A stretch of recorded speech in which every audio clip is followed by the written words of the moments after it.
আমার যে আশা দিয়া কেনে যে কাহা দাহাইলা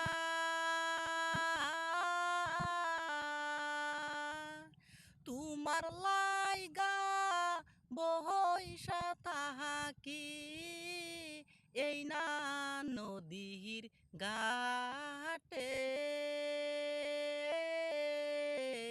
আর কত কাল থাকবো আমি তোমার দিকে সায়ারে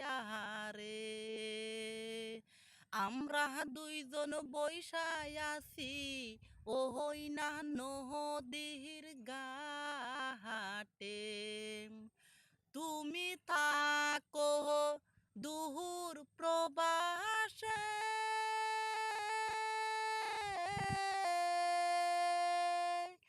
আমরা তাকি আসাম দেশে কেমন কইরা খবর নিব তোমার নাই সাথে রে বন্ধু তোমার না সাথে। আসসালামু আলাইকুম। আজকে এনে গাইলাম এনে আঙ্গুদি চাচা বাইস্তার তরফ থেকে গান এনে চাচা করলো একটা নতুন একটা গান গাও পরে এনে গানটা নিজের তরফ থেকে চাচা বাইস্তা গানটা গাইলাম। ভালো লাগলে লাইক করবেন, না ভালো লাগলে কমেন্ট করে জানাই দেবেন।